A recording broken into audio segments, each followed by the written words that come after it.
Hello, everyone, and welcome back to the W podcast. Thank you so much for listening and tuning in. My name is Laureen. You can call me Lo. I am the founder, editor, and producer, all the things of Beyond the W, and I am also the host of this podcast that you are listening to today. Thank you so much for tuning in, and we have a really, really great show for you guys in store. Um, so let's pick up where we left off, right? So I recorded along with Lamar Carter and Akeem Balaam, who are also part of the Beyond W family. We recorded the 10-year anniversary of Beyond the W episode in December. And we just kind of really opened up about our journey with Beyond the W, how we started it or how we joined, a lot of the ups and downs that we experienced and our hopes for the future. And the plan was to relaunch the pod in early January, particularly January 1st. I am recording this on October 12th. So, giving myself some grace because at least I'm doing it within the same year. Okay, that's a lot for me. But time goes by so fast. And a lot of the different things that I wanted to do didn't really pan out, or I had to, put it on the back burner, especially with interviews with certain people that I wanted to have. We have to move according to their schedule, and a lot of people and the guests that I want to have on, especially this season, are doing amazing things. So I cannot wait for you guys to hear the conversations that we're going to have. It's going to be enlightening, it's going to be enriching, it's going to be a learning experience, a relatable experience, and all the things. All right, y'all, it is time for you guys to check out my conversation with Sydney Carter, which was absolutely amazing, insightful, and all the things. I think you guys are really going to enjoy it.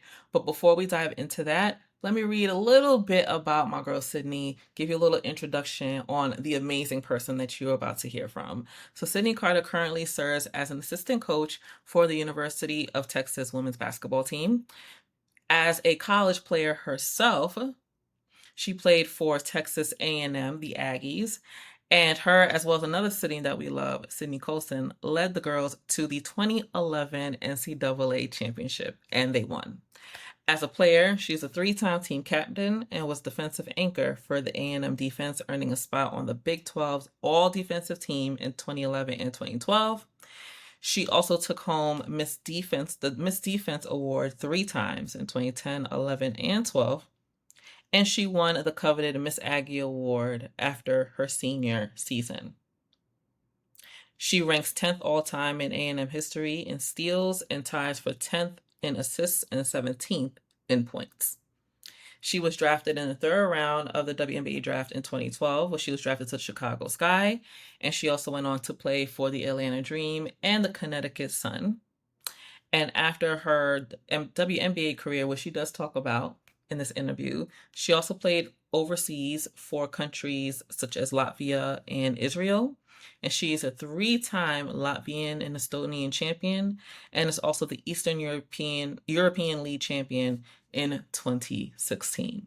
And currently she is leading the next generation of players, first starting off as the director of player development, and now she is also doing assistant coaching duties as of this season. So without further ado, you guys are about to hear from our girl Sydney Carter, coach, entrepreneur, fashionista, and overall amazing person. So you guys enjoy.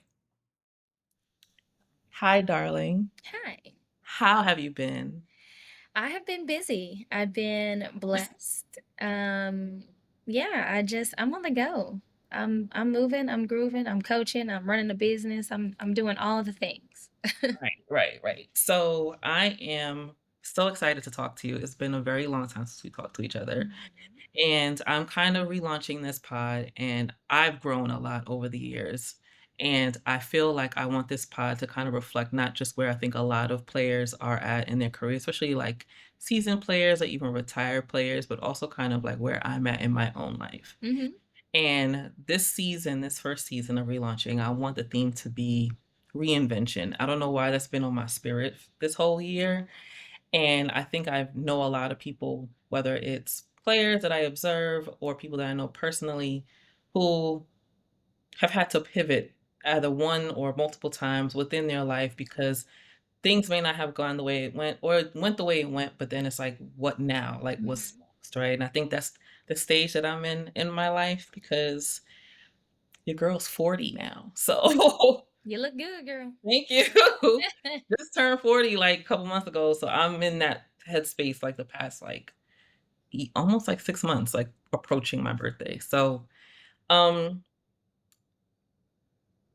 first and foremost, you're doing well. You're blessed. It's great to see you. I'm very proud of you and everything that you've been doing. Thank you. So I want to start. I know most interviews when they talk to players, they like to start the beginning of their career and everything like that. Mhm. I don't want to kind of do that. Okay. I kind of want to start towards the end of your professional career, Okay. right? So, in a nutshell, talk to me about, I would say, the tail end of your career with the W, right? And how it was for you. What were you going through mentally, physically? What was your career looking like towards the tail end of your time in the WNBA? So my last year was 2015. I ended with Atlanta, and that year was hard for me. It was probably one of the hardest. One, I did not know that that was going to be the last year that I was going to play in the W. Mhm, I didn't know that until that season ended that I was probably done with that. But it was a struggle for me because um, I started out in Indiana. mhm, Started out in training camp there and then did not make the team in Indiana. And then Atlanta brought me on. And I was there. I was playing well. There was times I was starting. mhm, And I felt like I had, found another place. Like Indiana was like probably one of my favorite places. But then when I got to Atlanta, I was like, okay, like I like the people that I'm playing with. mhm, It was fun for me. But it was a struggle because in like I wouldn't even say like in the middle. It was more so like it was after All Star. And I had gotten cut just randomly. mm, And that was hard for me because not only did that happen, I had dealt with being cut multiple times. I had been on 4 teams in 4 years. So being cut was not what was hard for me. I think it was more so the timing. But also for me personally, I was dealing with like a breakup and like, dealing with all the things that mhm, I was when I was, in my mid 20s. And so I could not pull myself out of it once I got cut.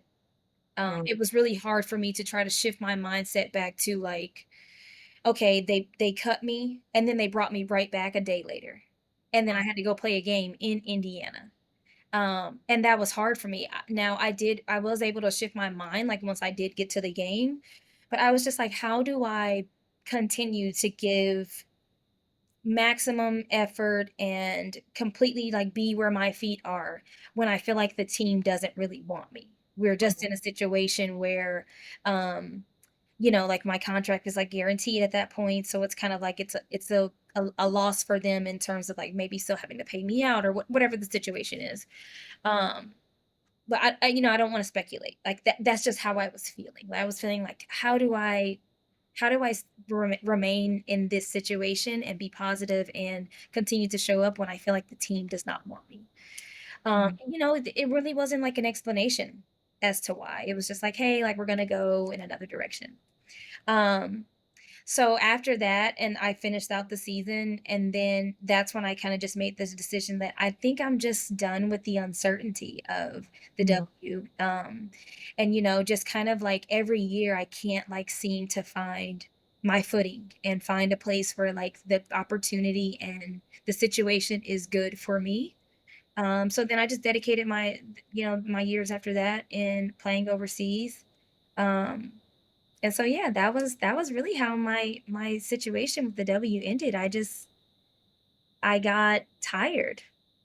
And Coming into the W, what was your vision? What did you think your career was going to look like? Because I think that sometimes it just naturally we struggle where we have a tunnel vision, we have a plan, we got our goals, we got our vision board, it's gonna be mhm. X, Y, and Z.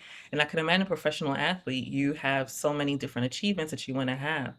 So what was your vision of what you thought your career was going to look like coming into the W? I know that I was a realist. I knew that, like, I wasn't gonna come in and be the star person, you know? Like, I had envisioned in myself, number 1, it was always my dream to go to the WNBA, so I'd already checked that off my list. But I knew coming in that I would be a role player.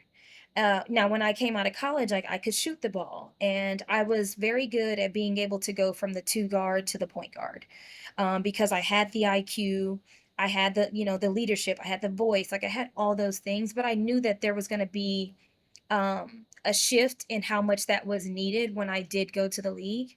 So I knew I was going to be a role player and I knew I was going to have to make sure the right people had the ball.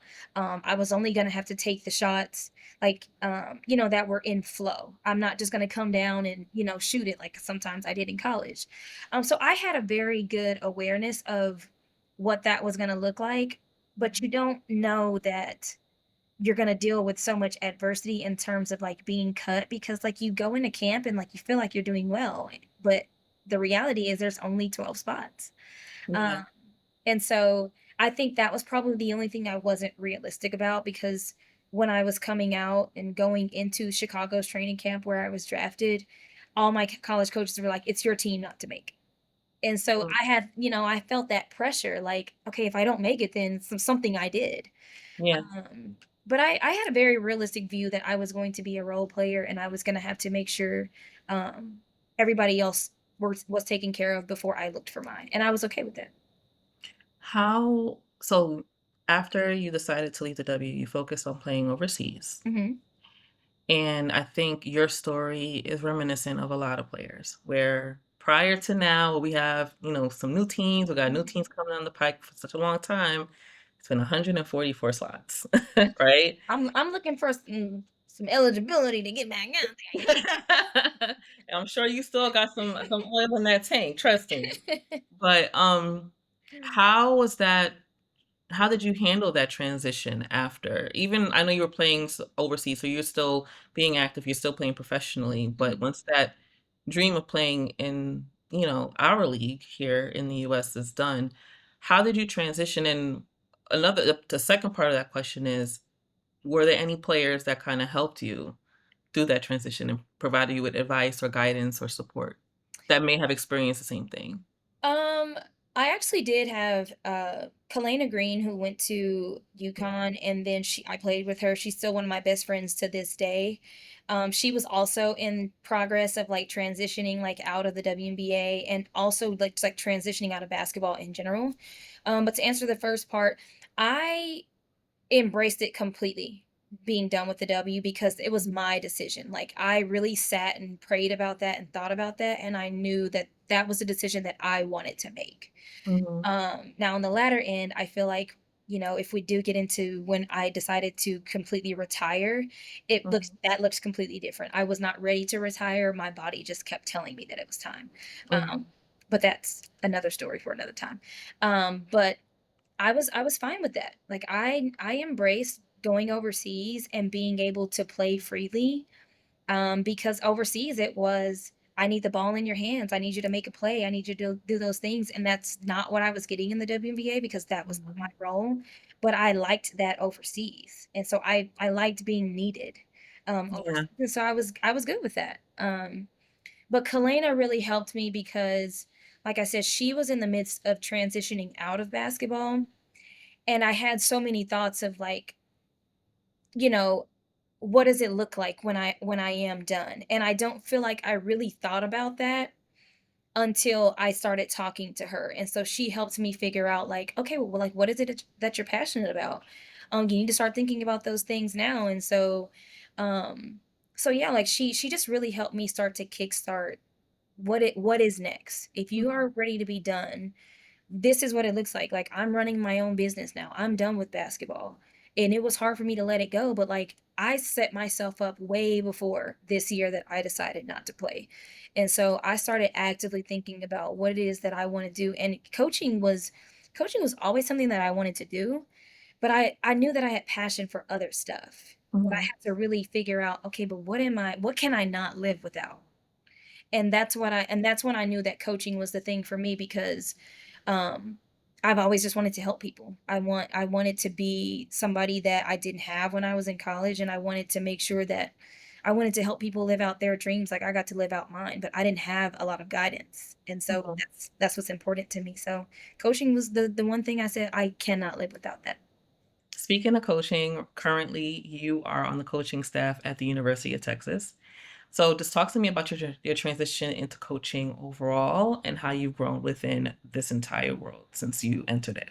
Um, so I started at A&M, my first 2 years of coaching. I honestly before I decided to actually retire from basketball, I was rehabbing my body and I went back to my school and I connected with my high school I mean, with my college coach, Coach Blair, and I just said, "Hey, like, I wanna learn everything that I can. I know that I'm not working here right now," and this was, like, in November of that season. This was in 2018.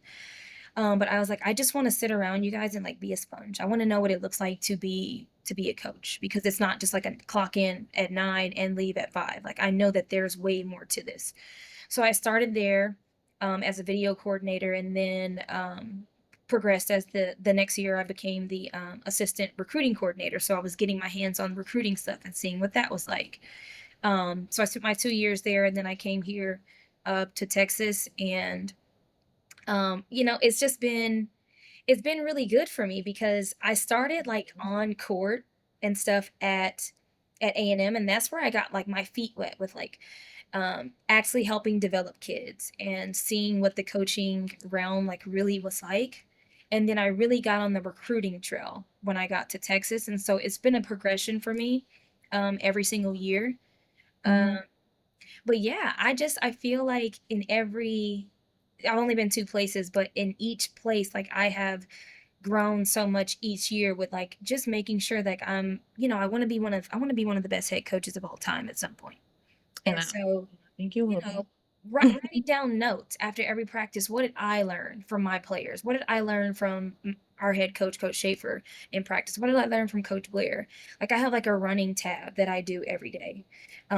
You know, I keep track of my workouts and like, you know, I have really understood the work and the grind that goes into coaching. And I'm just like really focused on growing every year. What can I take you know, what do I not want when I'm a head coach? How can I build up my portfolio and, you know, what is my philosophy? Like all those things. And so each year I'm like continuously trying to figure out what I can pick up and what I can grow on. I wholeheartedly believe that you're going to be one of the best coaches of all time, and I Thank think you. you're on the right path. Um, Speaking of coaching, of course, I feel like the way that me and you initially bonded during our interview, the first time I ever interviewed you, and I'll never forget, is over your beauty bag that you have Mhm. next to you. And I was just like, oh my gosh, a lot of the stuff in her bag is stuff that I have. So I definitely want to talk about your style and just the way that you've marketed and branded yourself and kind of created like a whole new identity for yourself. You're not a new person, you're still the same Sydney. Mhm. To the world, everyone's kind of seeing a different side of you and rediscovering you or discovering you for the first time in a different element. Mhm. So those of us who have been following you for a long time knows that you are one of the flyest girls out here walking, right? You've always had great style. You always just presenting yourself so well. However, a couple of other eyes started to catch on to that too a couple of Mhm. seasons ago. Mhm. And for the most part, you receive so much love for the outfits that you put together, on the sidelines, on the court, you know, when you're coming to games and everything. There are some that had a couple of things to say. So overall, how have you received and embraced the new attention that you've gotten because of your style? And how have you been able to manage maybe some of the criticism that has come with that new attention? Yeah, I think you said it best with the word embrace. I have Mhm, just completely embraced the fact that people admire the fact that the best thing that I show up in is not just my clothes, but it is my confidence. I have always had that. And by always I mean that very loosely. I'm just talking about within my professional realm, like around the time that you met me first and mhm, so on. Um but I never knew that it was my time to lead. I'm just blessed that God prepared me for that moment because it mhm, could have easily gone the other way for me. I could have been looked at the negative comments and the criticism and seeing people say she needs to be fired, she's this is inappropriate, all those things, I could have easily let that affect me and allowed it to change me. Mhm. And I refuse. I'm just never going to allow other people's opinions to change who I am because I know at the end of the day what I am doing it for. And it Mhm. is for me. It is, I never set out on the scene to say, let me put this outfit together so it can go viral. Yeah. That wasn't ever my thought process. Mhm. I'm just glad that I have the ability to inspire people to show up authentically as themselves. And I know at the end of the day, those opinions um, are of those people don't understand that the only thing I'm putting out there is positivity. I'm not putting out negativity. I'm not putting out anything other than just essentially being myself. Mhm. Um, and so, there was two parts to that question. What was the second part? Oh, you kinda answered both Oh, together. okay, Like, how perfect. have you embraced the style and as well as, like, kind of dealt with some of the criticism that's come with it, but you kinda answered it at the same time. Yeah, I mean, I just don't pay attention to the negativity. Like it's really easy just to wallow in that, but like I said, I know that I'm very secure in what I am putting out there and I only put out, a positive image and all those other things because that's just naturally who I am. Like I don't operate in a pessimistic or a miserable way. Like I'm just me. So I don't pay attention to it. I do wanna dive into the style more because you've had some fits that Thank I have you. literally been like, "Girl, specifically, I need you to teach me how to walk in the black strappy heel." You in that black strappy heel, Black Strappy, which one is that? it's like a black it's like Oh, it's going around the okay, I know which one it's you're just talking it's about. straight, just like and I just see you Mhm. walk in that and I'm like, "Ow." Like, how I feel the pain here, but you walk in it like you're walking in Jordans.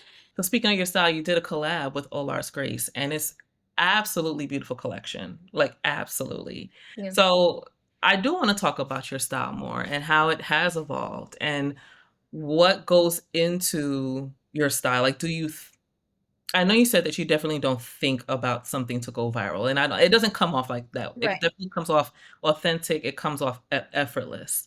But I wanna talk about, like, the intention behind the style and the way you choose to present yourself, because what I love about your style the most, especially being a Black woman who's curvy just like you, Mhm. is sometimes when it comes to certain outfits, I think traditionally we've been made to feel like we can't wear certain things because Mhm. our body's a certain way. And I think that you've just shown that you can wear whatever you want and just embrace the body that you have, that you've been blessed with, and be confident and be professional, but be unique and be yourself. So I want to just dive into your personal style and how what intention and thought process do you have when you go into putting these amazing fits together? My thought process is kind of just, like, all over the place, like, I don't really know how to describe it. I just I I have, like, this vision, right, in my head, and I'm just like the only thing that I can really tell you is that I understand my body type, and I understand what looks good on me. So in my head, I'm thinking I'm gonna crush a pantsuit. I'm gonna give a very classic look. It's gonna be fitting. But that's like some people like the baggier suits, and that probably looks good on them. But for my body type, a fitted coat and pants that are fit and flare on the bottom, that's my look. And so that takes time to figure out what looks good on me. And so my Mhm. thought process, it starts with that, like what is going to look good on my body type. But I also, like you said, I don't allow the the glass ceiling to be put on me to say because I'm curvy, I cannot wear a Mhm. dress that may show a curve or two because at the end of the day, like that just is what it is. Right. Um, I don't think that I think w- when you look at the dresses that I've worn and everything, I still am able to present a form of class and Mhm. modesty because that's a part of my whole thing. um but yeah, I don't know, I have a vision in my head, and if I once I can see a shirt, I'm like, I know the pants that are gonna go with this, or Mhm. the pants, I know what shirt, I know what shoe, I know how I wanna bring this color out in that's in the shirt. So I think I have just done enough work to be so secure in myself that kinda just, like, comes natural to me. So my thought process is I honestly, I can't describe it. The only way to describe my style is that it is unique and specific to me because I know my body and I know what looks good, I know what fits, and I know what doesn't. And it's effortless. You make Thank it you. look so flawless, and I've looked at a bunch of outfits and I'm like, "Oh, I wanna recreate that. That looks fly. That looks good." The shoe choice is a little bit different 'cause the heels high, girl. The heels are high. A lot of people are like, "How are you walking on the court in those?" And I'm like, "I don't know." Like, I do it. Like, like But I that's love I think that it's a part though. of my confidence. Like, I'm like, Mhm. "Y'all ain't gonna catch me falling in, my heels." I'm jumping in them on the bench and everything, but, like, I don't think about it. I just do it. And it looks effortless, and you've also not just with your style, you've also kind of leaned more into branding. I've seen you do brand deals with, car companies and a whole bunch of different things. So Yeah, talk about just leaning into kind of creating a whole brand for yourself now as an entrepreneur, maybe as a little influencer, I know. like, I can't. That's it that's actually really hard for me. A lot of people are like when I tell them I actually don't like being in front of the camera, they're like, "Girl, you lying." I'm like, "I'm serious." Like, that doesn't come natural to me. Dressing up for games comes natural to me. Playing basketball came natural to me. Shooting content does not. And so it has been a major adjustment for me, but in the last 3 years, my content from the first time I ever did it to now is, like, drastically different because I have just learned to embrace the uncomfortability that comes with that. Because, like, my whole thing is I just wanna make sure that, like you said, it is my brand, so I don't wanna put off anything fake. I'm not going to attach myself with companies that maybe, our morals or our values or whatever those things are not, like, fully aligned. But I also don't wanna put, like, a fake voice on, and like, I want my content to continue to remain authentic and, like the word you said, effortless. Mhm. But it's been fun. It's been challenging for me. I love a good challenge, girl, and honey, shooting content is challenging. My assistant and my, manager are, like, on me all the time because they're like, "You gotta do this, you gotta do that," and I'm like, "If y'all say so." So it's been an adjustment for me, but Mhm. I'm so blessed. Like, every time an opportunity comes, immediately I'm thanking God because it could be different. Mhm. But I'm grateful that brands continue to want to attach themselves with me and my brand, and, they see me fit to be able to help market their products. Nice, nice. And I hope that you get a ton more. Well, I'm not hope. I know you're gonna get a Thank ton you. more brands. The bag is gonna get bigger and I'm it's trying gonna to be go to the Met Gala, honey. I'm trying to do all the yes. things. Yes. Especially now, like finally they're embracing more Athlete. women athletes. Like Mhm. last year, seeing Angel Reese and seeing the Ladies of the Liberty on the Met Gala red carpet, like finally, like the material's been there the whole time. You're right. So the hope is that they open the door for even more athletes like yourself to come and show up Right. and show out for sure. I know you gotta go soon, so I'm gonna ask us a couple of more questions if that's Yeah. okay, and then I'll give you your time. So talk to me a little bit about I just wanted to the next 2 questions are about this current generation of players, right? So you are That leading makes me smile. you're leading this beautiful generation of young ladies who are coming in and realizing their basketball dreams. So, talk to me about what you see in them that reminds you of yourself at that age, and also what are some of the differences that you see between generations, and how are you able to navigate between that and lead them the way that you want to lead them? A similarity I think I see, is the ability to embrace themselves. I can Mhm. remember when I was in college, Sydney Colson and I were like must see TV. We just didn't have the platform. Like Instagram wasn't like that. Snapchat came Mhm. out, I think my senior year of college. So, like, we didn't have like, social media wasn't a big thing, but we were not ashamed and shy to be who we are. And I Mhm. think what I'm seeing is obviously they've kind of been thrown into that because we're in the age of NIL, but, like, you can either embrace the NIL and, like, really take over it, or you could choose to be shy and just be like, I don't really like, I'm not comfortable shooting content." A lot of them are embracing it, and so that's a similarity I see because, like, Mhm. I've never been afraid to just, like, be corny and goofy and, all the Mhm. things, and they're okay with that because that's just a part of them. Um, I think some differences I see is, that they're always on their phone. Like, Yeah, I wasn't on the phone, it's them phones. things, It's the um, but, like, I think that social media can also just really affect them in a way that it could not have affected me because we didn't have it. And so you can easily, while you are embracing who you are, I think a lot of the times it's really hard for them to deal with the criticism. And it's really hard for them to take the road of, I'm just not going to say anything. A lot of them do want to reply. Yeah. And I'm sure I would have wanted to when I was young as well. It's times I want to now, but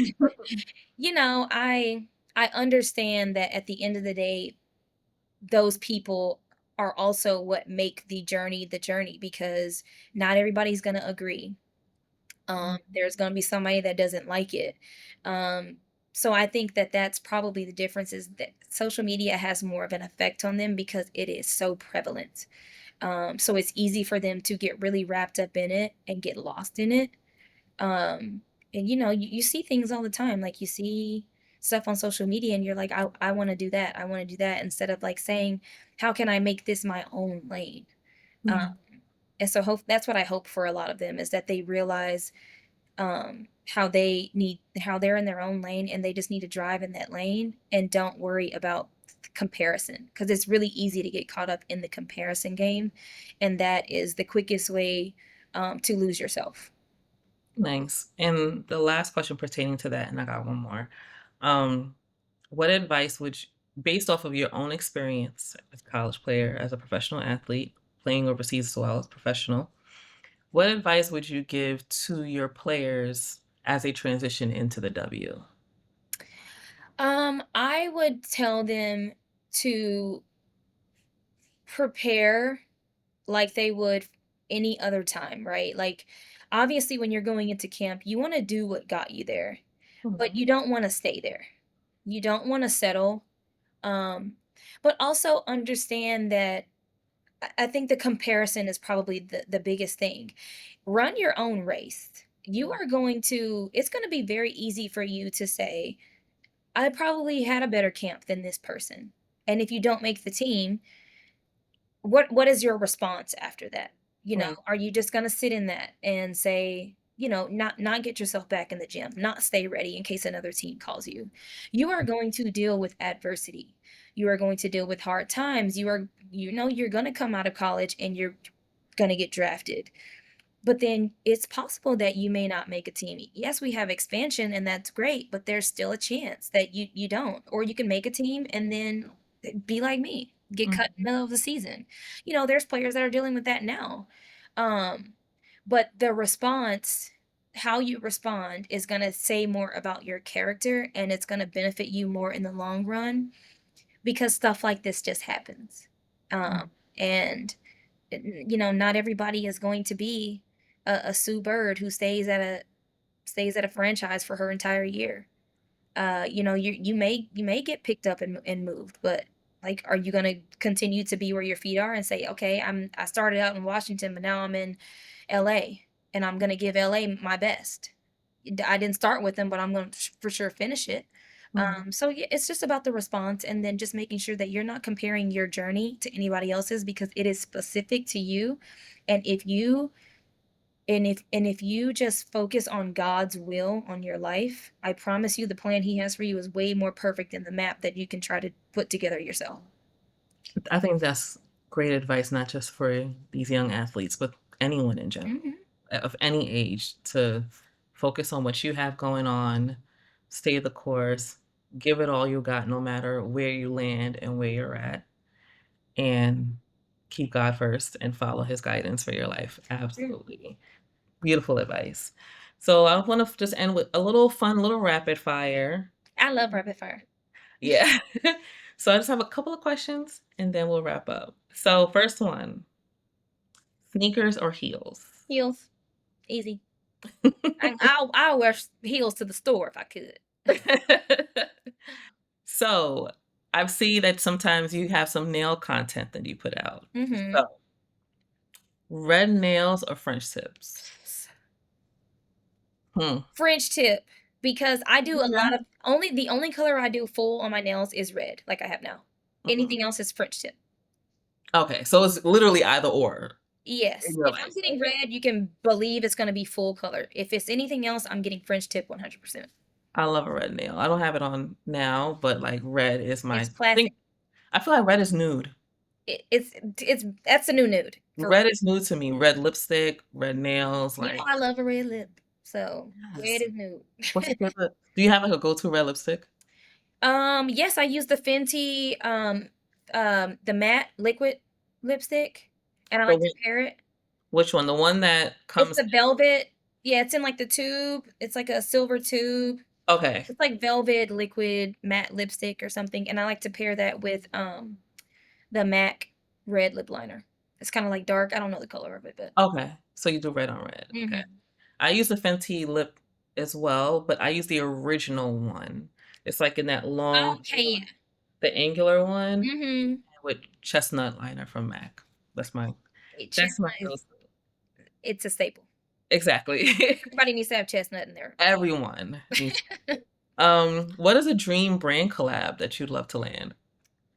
Ooh, I really want to do something with Skims and Nike that just came out. I think you would be phenomenal. Yeah, I want to do something with that.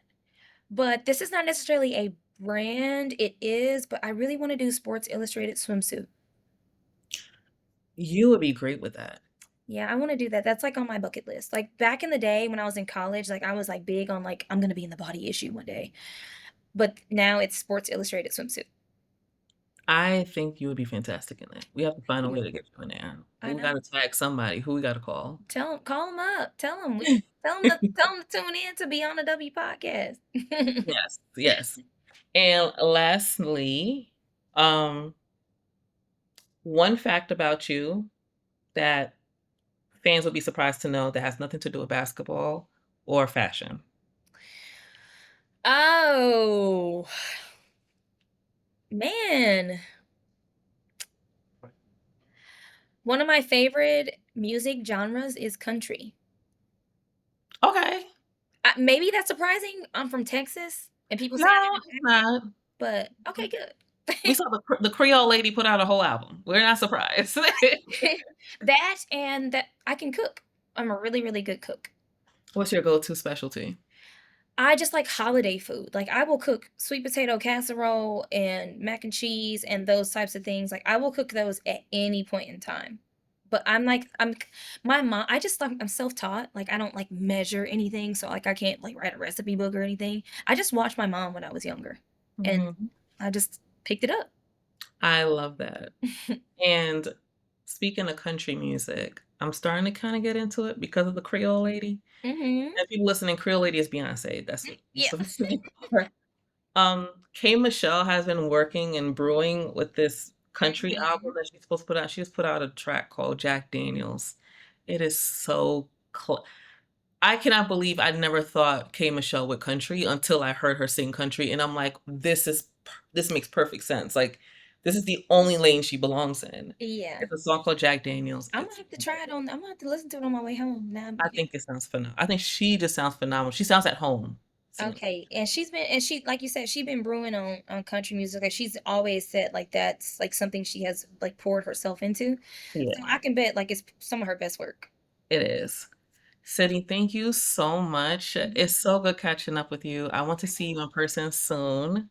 And you need to come to a game, girl. I will. I'll come down. Listen, my in-laws are from Texas. My mother-in-law See, it's is set up for from a success. small town called Texarkana. I know So where Texarkana is.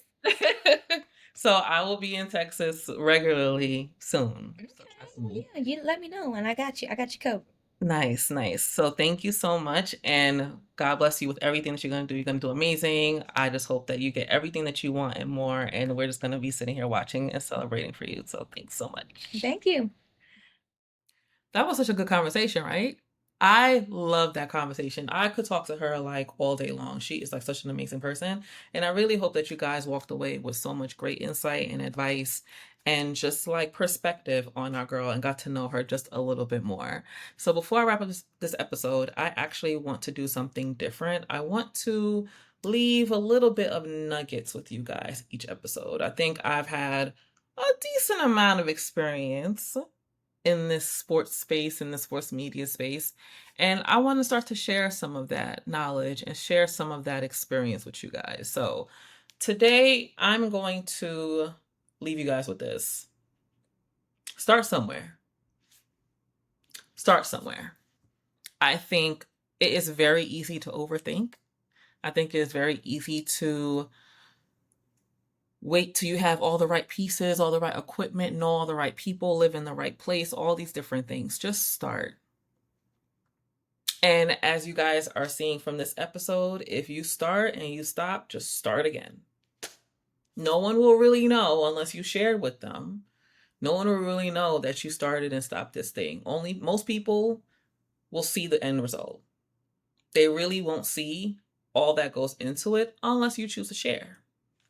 And sometimes sharing will make you even more relatable, right? And people will understand and connect with you more and probably want to hear from you more or support your content even more if you just open up.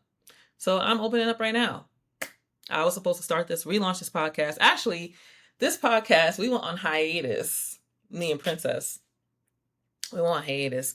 And this was to be like a couple, like a 3-4 month hiatus, just to kind of like figure out like the direction of the podcast, where we're going. It turned into 4 years because of COVID, because of moving and a lot of different things, and also like career changes and direction changes or whatever like that. So it just kind of sat, right? And I have been talking about relaunching this for a long time, but I was so scared to do it alone because I was so used to leaning on her, especially because Princess is the basketball mind out of the two of us, right? She played basketball. She actually went to school with a lot of people who played or who are current WNBA players or college players. She knows basketball like X's and O's, like needs to be on someone's sideline, knows. That's not my ministry. That is just not my ministry. Um, but I decided to be confident in what I do know, which is I know how to talk to people and have conversation, and what I'm passionate about, which is getting to know people and hearing people's stories. That's what I love. And I decided to lean into that. And I've started and stopped and started and stopped. And guess what? We're starting again. And hopefully you guys will hold me accountable and we're going to continue. So do it anyway with what you have. You don't have a computer, go to the library, use your phone, borrow something to a device from your friend or your family member that you have. If you're in school, use the resources on campus or at your high school. There's always a way to make something happen. And nowadays with technology, you don't need as much. You don't need to buy a fancy camera because if you have a good phone, you have a good phone. I am team pen and paper. Write your ideas down here. Save storage on your phone anyway, right? And just keep trying. Keep trying with what you have. You don't need to know all the people. You don't need to live in a certain place. You don't need to do that. You're okay right where you are. You have more than enough. The desire is in your heart and it's been placed in your heart. I believe that Beyond the W was placed in my heart and the vision was given to me divinely. If it's there, it will be there, and all the tools that you need will be given to you. So that's my nugget for today. I hope you guys enjoyed this episode. Hit me up with some feedback on anybody you think I should have as a guest on this pod. This season's theme, which I forgot to mention in the beginning, is Reinvention. right? This is kind of the space that I've been in my life, especially since I turned 40, which is still crazy to me that I'm 40. Um, and I want to have conversations with people who've had to reinvent themselves in their careers, in their personal life. They've had to pivot, they've had to readjust, and now they are seeing the fruits of that labor. So, if there's anybody that you think that I should interview, let me know. I already have in mind who I would like to talk to. So, you'd be surprised, we might be on the same page. And thanks for listening, and I'll see you guys in the next episode. Bye.